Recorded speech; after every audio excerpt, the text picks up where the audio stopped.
பந்தயத்தில் கலந்து கொள்பவர்களுக்கு பல சட்டத்திட்டங்கள் இருக்கும். அவற்றில் மிக முக்கியமான ஒன்று, அவர்களுக்கு நியமிக்கப்பட்ட பாதை அல்லது ஓடுதளத்தில் மட்டுமே செல்ல வேண்டும். வேறு ஒருவரின் பாதையில் செல்ல முயன்றால் நிச்சயம் தோல்விதான். நம்முடைய வாழ்விலும் நம் ஒவ்வொருவருக்கும் ஒவ்வொரு விதமான வாழ்வு, திறமை, பணிகள். நமக்கு கொடுக்கப்பட்டதை மட்டும் செய்யும் போது நம் வாழ்வு சிறக்கும். ஒருவர் நம்மிடம் ஒரு முக்கியமான பொறுப்பை கொடுத்து, நான் வர சற்று நாளாகும், பணியை சரியாக செய் என்று சொல்லி செல்லும் போது அவர் வர தாமதித்தாலும் நாம் என்ன செய்ய வேண்டும்?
நேற்றும் இன்றும் என்றும் மாறாத ஆண்டவராய் இயேசு கிறிஸ்துவின் நாமத்தினாலே உங்களை அன்போடு வாழ்த்துகிறோம்.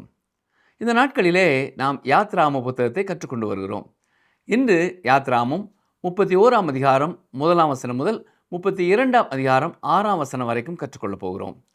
31ஆம் அதிகாரத்திலே தூய ஆவியால் நிரப்பப்பட்ட கைவினைஞர்களின் அழைப்பை குறித்தும் எப்படி ஓய்வு நாள் ஒரு அடையாளமாக மாறுகிறது என்பதையும் பார்ப்போம். இந்த அதிகாரம் ஆசரிப்பு கூடாரத்தை பற்றிய படிப்பினையிலிருந்து விலகிச் செல்வது போல தோன்றினாலும் உண்மையில் அப்படி இல்லை. மாறாக சீனாய் மலையிலே மோசே கடவுளிடத்திலிருந்து சட்டங்களையும் வாசஸ்தலத்திற்கான வழிமுறைகளையும் பெற்றுக்கொள்ள நீண்ட நாட்கள் எடுத்துக்கொண்ட பொழுது கீழே காத்திருந்த இஸ்ரவேல் மக்கள் பொறுமை இழந்த அந்த இடைவெளி நேரத்தை இது விவரிக்கிறது. மேலும் ஆசரிப்பு கூடாரத்தை உருவாக்கப் போகும் கைவினைஞர்களை பற்றியும் குறிப்பாக மிகவும் கடினமான மற்றும் நுணுக்கமான புனித பொருட்களை செய்வதற்காகவே இறைவனால் சிறப்பு ஞானமும் திறமையும் கொடுக்கப்பட்ட ஒரு குறிப்பிட்ட முதன்மையான சிற்பியை பற்றியும் இந்த அதிகாரம் நமக்கு எடுத்துச் சொல்கிறது. யாத்ராகமம் 31ஆம் அதிகாரம் முதல் 6 வசனங்களை பாருங்கள். பின்னும் கர்த்தர் மோசேயை நோக்கி, நான் யூதாவின் கோத்திரத்தில் ஊருடைய மகனான ஊரியின் குமாரன் பெசலெயேலை பெயர் சொல்லி அழைத்து வினோதமான வேலைகளை அவன் யோசித்து செய்கிறதற்கும் பொன்னிலும் வெள்ளியிலும் வெண்கலத்திலும் வேலை செய்கிறதற்கும் இரத்தினங்களை முத்திரை வெட்டாக வெட்டி பதிக்கிறதற்கும் மரத்தில் சித்திர வேலைகளை செய்கிறதற்கும் மற்றும் சகலவித வேலைகளையும் யூகித்து செய்கிறதற்கும் வேண்டிய ஞானமும் புத்தியும் அறிவும் அவனுக்கு உண்டாக அவனை தேவ ஆவியினால் நிரப்பினேன். மேலும் தான் கோத்திரத்திலுள்ள அகிசாமாகின் குமாரனாகிய அகோலியாபையும் அவனோடே துணையாக கூட்டினதுமன்றி ஞான இருதயமுள்ள யாருடைய இருதயத்திலும் ஞானத்தை அருளினேன். நான் உனக்கு கட்டளையிட்ட யாவையும் அவர்கள் செய்வார்கள். இங்கே நாம் வாசித்தது போல இந்த மனிதர்களுக்கும் இவர்களுடைய உதவியாளர்களுக்கும் கைவினை திறனுக்காக சிறப்பான வரங்கள் கொடுக்கப்பட்டிருந்தன. இவர்கள் ஆசரிப்பு கூடாரத்தின் பொருட்களையும் ஆசாரியர்களின் உடைகளையும் உருவாக்கினார்கள். தேவனுடைய ஆவியானவர் இவர்களுடைய வேலைக்காக இவர்களை தகுதிப்படுத்தினார். தேவன் பெசலெயேலை இந்த வேலைக்கு அழைப்பதற்கு முன்பு அவர் என்ன தொழில் செய்து கொண்டிருந்தார் என்ற கேள்வி எழும்பலாம். கைவினை தொழில்தான் அவருடைய தொழிலாக இருந்திருக்கும் என்றும், அவர் தங்கம் வெள்ளி மற்றும் இதர நுணுக்கமான பொருட்களிலே வேலை செய்திருப்பார் என்றும் நான் நம்புகிறேன்.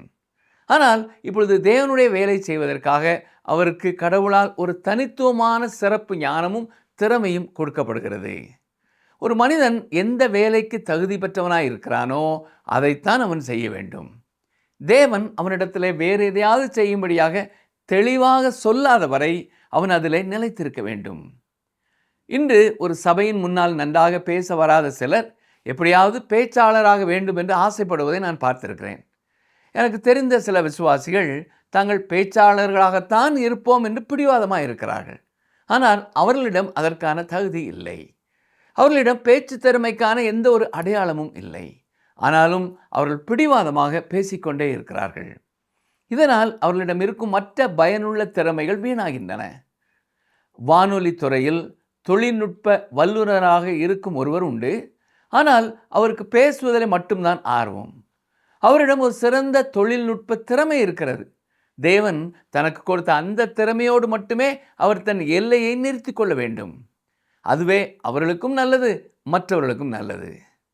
மூத்த போதகர் ஒருவர் ஒரு சபையிலே பொறுப்பேற்ற முதல் நாளன்றே அந்த சபையின் உதவிக்காரரிலே ஒருவர் போதகரிடத்தில் வந்தார். ஐயா, பொதுவில் ஜெபம் செய்யும்படி என்னை ஒருபொழுதும் அழைக்க வேண்டாம் என்று அவர் கேட்டுக்கொண்டார்.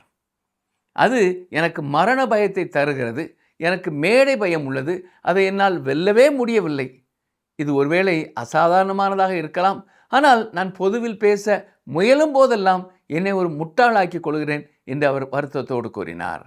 அந்த மனிதர் ஒரு மின்சார ரயில் நிறுவனத்தின் கண்காணிப்பாளராகவும் ஒரு நிர்வாக பதவியிலும் இருந்தவர். ஆனாலும் பொதுவிலே அர்த்தமுள்ளதாக எதையும் பேச தனக்கு வராது என்பதை போதகரிடத்திலே வெளிப்படையாக ஒப்புக்கொண்டார். அதே நேரத்தில் சபையிலே செய்ய வேண்டிய வேலைகள் ஏதேனும் இருந்தால் என்னிடம் சொல்லுங்கள் என்றும் போதகரிடத்திலே சொன்னார். அதன்படியே அந்த போதகர் கூப்பிட்ட போதெல்லாம் உடனே வந்து நிற்கும் ஒரு அற்புதமான உதவியாளராக அவர் திகழ்ந்தார். போதகர் அந்த சபையை விட்டு புறப்படுவதற்கு முன்பாக அந்த மனிதருக்கு பொதுவில் பேசும் திறமை இல்லாமல் போனதற்காக தேவனுக்கு நன்றி செலுத்தினேன். ஏனென்றால் அதுவே தேவன் அவருக்கு கொடுத்திருந்த மற்ற திறமைக்கு அவர் உண்மையுள்ளவராக இருக்க காரணமாக இருந்தது என்று சொல்லுகிறார். பெசலெயேலும் இன்றைய சில விசுவாசிகளைப் போலவே யோசித்திருக்கக்கூடும். அவர் கடவுளிடத்திலே, ஆண்டவரே, எனக்கு ஆரோனைப் போல இந்த பிரதான ஆசாரிய உடைகளை உடுத்திக்கொள்ள ஆசையாக இருக்கிறது, நானும் உமக்கு அப்படித்தான் சேவை செய்ய விரும்புகிறேன் என்று சொல்லியிருக்கலாம். ஆனால் கடவுளோ, நீ எனக்கு சேவை செய்ய வேண்டும் என்று நான் விரும்புவது அந்த வழியில் இல்லை என்று கூறிவிட்டார். ஒரு வகையிலே பார்த்தால் ஆரோனின் வரத்தை விட இந்த மனிதனின் வரம் மிகவும் முக்கியமானது. ஏனென்றால் ஆசரிப்பு கூடாரத்தை கட்டுவதற்கு இவருடைய வரம் அத்தியாவசியமாய் இருந்தது. அருமையான சகோதரனை, சகோதரியே, உங்களிடத்திலே உள்ள திறமைகளை வளர்க்கும்படியான ஒரு வரத்தை தேவன் உங்களுக்கு தருவார். தேவன் நமக்கு திறமைகளை தருகிறார். ஆனால் நாம் அவற்றை அவருக்கே அர்ப்பணிக்க வேண்டும் என்றும் அவர் விரும்புகிறார். எனவே தூய ஆவியானவர் நம்மை ஆட்கொண்டு பயன்படுத்த நம்மை ஒப்புக் கொடுக்க வேண்டும். நம்ம எல்லாருக்கும் ஒரே மாதிரியான திறமைகளும் வரங்களும் இருப்பதில்லை. இன்று சபைகளிலே ஒரு தவறான கருத்து உலா வருகிறது. அதாவது, உங்களால் பாடகர் குழுவில் பாட முடியவில்லை என்றாலோ, ஞாயிறு பள்ளி வகுப்பெடுக்க வரவில்லை என்றாலோ, பொதுவில் பேசவோ அல்லது சபையில் உபசரிக்கவோ தெரியவில்லை என்றால் நீங்கள் தேவனுடைய ஊழியத்திற்கு சரிப்பட்டு வரமாட்டீர்கள் என்று நினைக்கிறார்கள். ஆனால் கடவுளுக்கு சேவை செய்வதற்காக அவர் மனிதர்களுக்கு ஆயிரக்கணக்கான வரங்களை கொடுத்திருக்கிறார். தனக்குள்ள வரம் என்ன என்பதை கண்டறிவது ஒவ்வொரு தனிநபரின் பொறுப்பாகும்.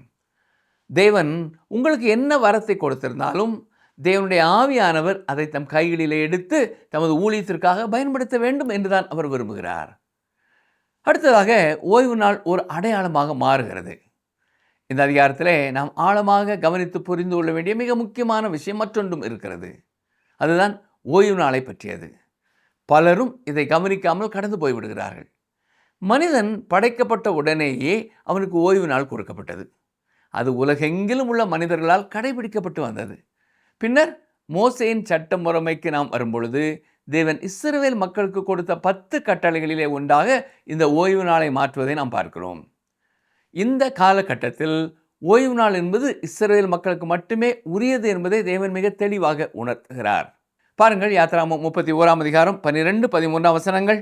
மேலும் கர்த்தர் மோசேயினிடத்தில், நீ இஸ்ரவேல் புத்திரரை நோக்கி, நீங்கள் என் ஓய்வு நாட்களை ஆசரிக்க வேண்டும். உங்களை பரிசுத்தப்படுத்துகிற கர்த்தர் நான் என்பதை நீங்கள் அறியும்படி இது உங்கள் தலைமுறைதோறும் எனக்கும் உங்களுக்கும் அடையாளமாயிருக்கும். ஓய்வு நாள் என்பது குறிப்பாக இஸ்ரவேலர்களுக்கு மட்டுமே கொடுக்கப்பட்டது. அது சபைக்காக ஒருபோதும் கொடுக்கப்படவில்லை. யாராவது என்னிடத்தில் வந்து ஓய்வு நாள் எப்பொழுது மாற்றப்பட்டது என்று கேட்டால் அது ஒருபொழுதும் மாற்றப்படவில்லை என்றுதான் நான் எப்பொழுதும் பதிலளிப்பேன். சபையை பொறுத்தவரையில் ஓய்வு நாள் என்ற முறைமையே ஒழிக்கப்பட்டு விட்டது. சனிக்கிழமையாகிய அந்த ஓய்வு நாளின் கீழ் நாம் இப்பொழுது இல்லை. நாம் சனிக்கிழமையை கடைபிடிப்பதில்லை. ஏனென்றால் அந்த நாளிலே இயேசு மரித்திருந்தார். நாம் மரித்து போன ஒரு கிறிஸ்துவை வழிபடவில்லை. வாரத்தின் முதல் நாளிலே இயேசு கிறிஸ்து மரணத்திலிருந்து உயிர்த்தெழுந்தார். சபை ஆரம்பிக்கப்பட்ட காலத்திலிருந்தே விசுவாசிகள் வாரத்தின் முதல் நாளிலே தான் கூடி வந்தார்கள். அதுவே சபை பிறந்த நாளும் ஆகும். பெந்தேகோஸ்தே நாளும் கூட ஓய்வு நாளுக்கு அடுத்த நாளிலே தான் வந்தது. ஆரம்பத்திலே ஓய்வு நாள் ஒட்டுமொத்த மனித இனத்திற்கும் கொடுக்கப்பட்டது தான். ஆனால் மனிதன் தேவனை விட்டு விலகி போனான். அதன் பிறகு தேவன் ஓய்வு நாளை இஸ்ரவேலர்களுக்கு மட்டுமே உரியதாக பிரத்யேகமாக மாற்றி கொடுத்தார். யாத்திராகமம் 31 அதிகாரம் 14 வசனம் பாருங்கள். ஆகையால் ஓய்வு நாளை ஆசரிப்பீர்களாக, அது உங்களுக்கு பரிசுத்தமானது. அதை பரிசுத்த குலைச்சலாக்குகிறவன் கொலையுண்ண கடவன். அதிலே வேலை செய்கிற எந்த ஆத்மாவும் தன் ஜனத்தின் நடுவில் இராதபடிக்கு அறுப்புண்டு போவான்.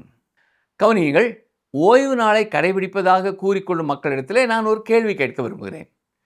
அவர்கள் அதை எப்பொழுதும் முழுமையாக கடைபிடிக்கிறார்களா? மேலும் அவர்களிலே யாராவது அந்த ஓய்வு நாளை முழுமையாக கடைபிடிக்க தவறினால் நியாயப்பிரமாண சட்டம் கட்டளையிடுகிறபடி அவர்களுக்கு மரண தண்டனை விதிக்கப்படுகிறதா? சரி, யாத்திராகமம் 31 அதிகாரம் 15 வசனத்தை பாருங்கள். 6 நாளும் வேலை செய்யலாம், 7ஆம் நாளோ வேலை ஒளிந்திருக்கும் ஓய்வு நாள். அது கர்த்தருக்கு பரிசுத்தமானது. ஓய்வு நாளில் வேலை செய்கிறவன் எவனும் கொலை செய்யப்பட வேண்டும்.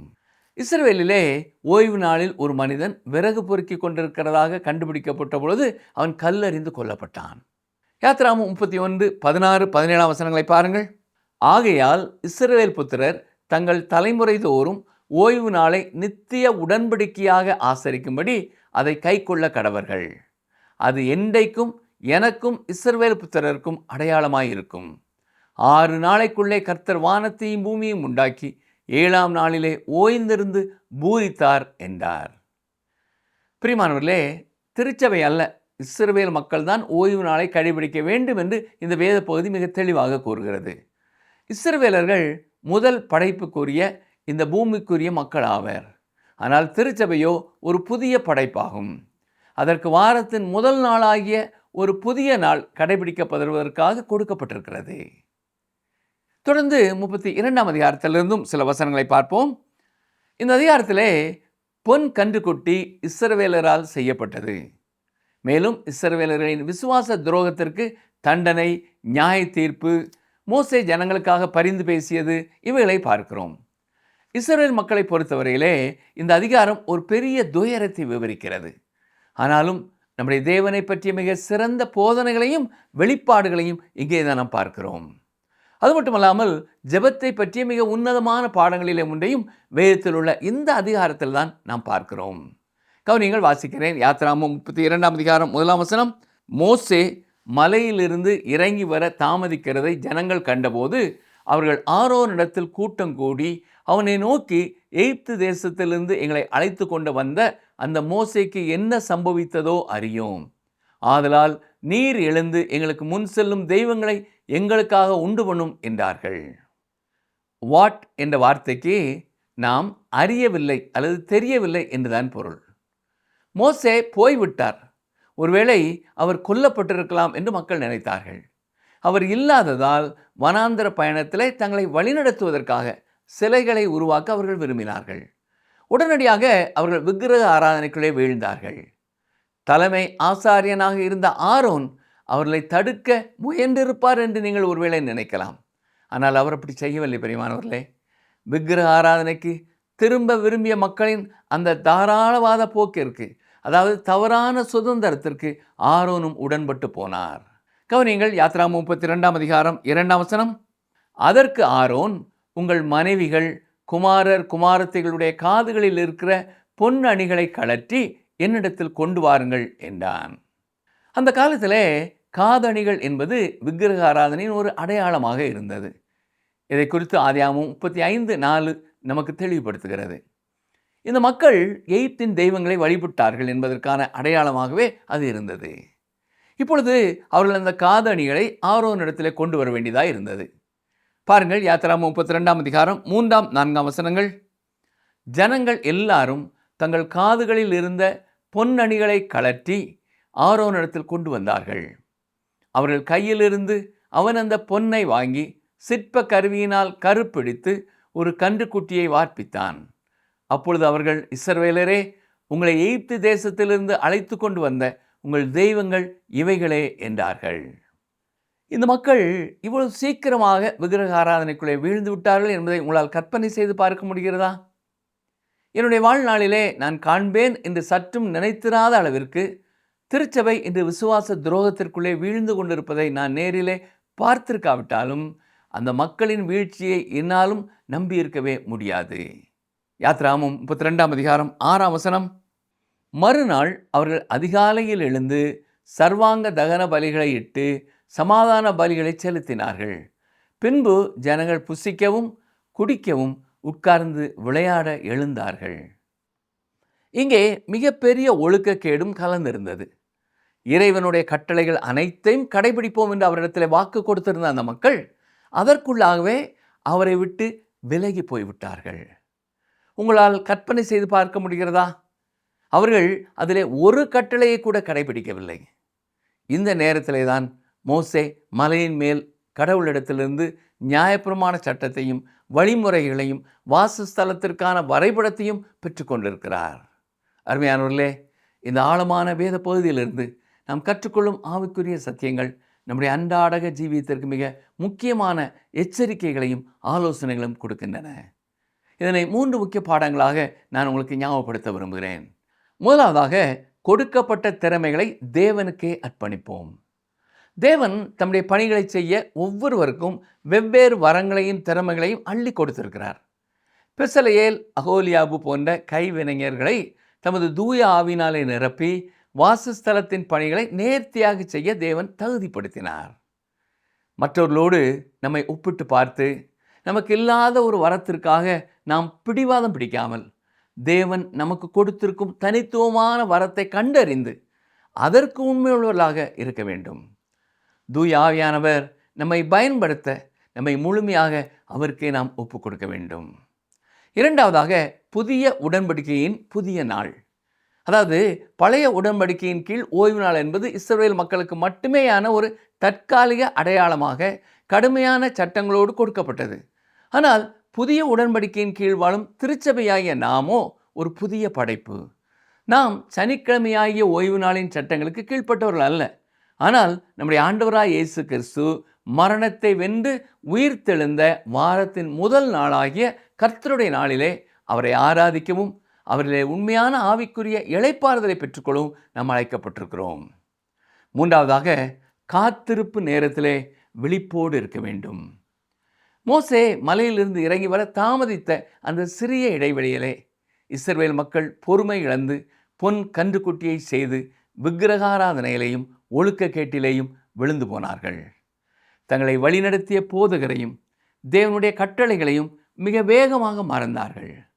பிரியமானவர்களே, இன்று நம்முடைய பிரதான ஆசாரியனாகிய இயேசு கிறிஸ்து பரலோகத்திற்கு சென்றிருக்கிறார். அவர் மீண்டும் வருவதிலே தாமதம் ஏற்படுவது போல தோன்றலாம். இந்த இடைவெளி நேரத்திலே அன்றைய இஸ்ரவேலரை போலவோ அல்லது இன்றைய விசுவாச துரோக உலகத்தைப் போலவோ நாமும் பொறுமை இழந்து உலக இச்சைகளுக்கும் விக்கிரகங்களுக்கும் இடம் கொடுத்து விடாமல் கவனமாயிருப்போமா? ஜெபம் செய்வோம்.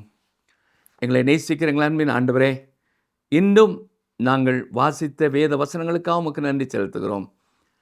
அன்றைக்கு பெசலேயேலையும் அகோலியாவையும் நீர் தெரிந்து கொண்டது போல இன்றைக்கும் உமக்கு பிரியமான உம்முடைய தாளந்துகளை நிறைய பெற்ற ஆசீர்வதிக்கப்பட்ட தனி மனிதர்களை தெரிந்தெடுத்து உம்முடைய நாம மகிமைக்காக பயன்படுத்த வேண்டும் என்று சொல்லி நாங்கள் ஜெபிக்கிறோம். ஐயா, தங்களுக்கு கொடுக்கப்படாத தாளந்தை பெற்றுக்கொள்ள வேண்டும் என்று போராடி கொண்டிருக்கிறவர்கள் தங்களுக்கு கொடுக்கப்பட்டிருக்கிற தாளந்துகளை புரிந்து கொள்ளவும் ஏற்றுக்கொள்ளவும் அதிலே பயிற்சி பெற்று அவர்கள் அதை திறமையாய் செய்யவும் கர்த்தர்களுக்கு உதவி செய்ய வேண்டும் என்று சொல்லி நாங்கள் ஜெபிக்கிறோம்.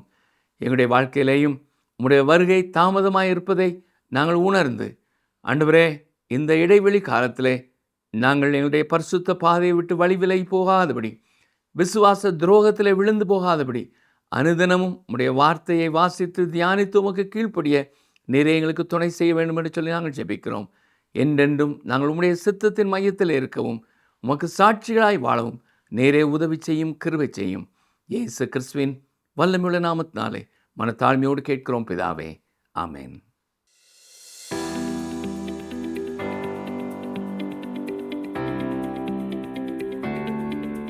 கர்த்தர் வானத்தையும் பூமியையும் உண்டாக்கி 7ஆம் நாளிலே எப்படி இருந்தார்?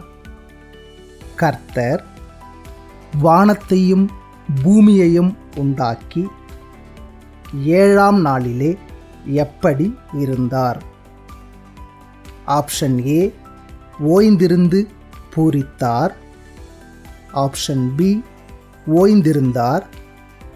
Option C, இளைப்பாறினார்.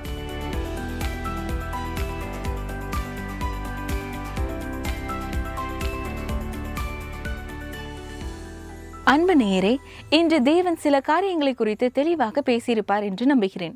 ஆம், நமது அழைப்பில் நாம் நிச்சயம் உறுதியாக இருக்க வேண்டும். அது நமது அழைப்பாக இருக்க வேண்டும். ஒருவேளை அது மருத்துவ பணியோ, போதக பணியோ, மண் சுமக்கும் பணியோ, சமைத்தலோ, மிஷனரி பணியோ, எது என்றாலும் நமது அழைப்பில் உறுதியாக இருக்கும்போது பெசலேயேல் போல அற்புதமாக நாம் பணி செய்வோம். ஆரோன் போல அழைப்பில் உறுதி இல்லாமல் பொன் கன்றுக்குட்டி செய்ய செல்ல மாட்டோம். அன்பின் தேவன் நம் அழைப்பை நம் மனதில் உறுதி செய்வாராக. கண் ஒரு காலும் காதாக மாற முடியாது. இந்த நிகழ்ச்சி உங்களுக்கு பிடிச்சிருக்கா? அப்ப இப்பவே மிஸ்டர் கால் கொடுங்க. பரிசு வெல்றது நீங்களாவும் இருக்கலாம்.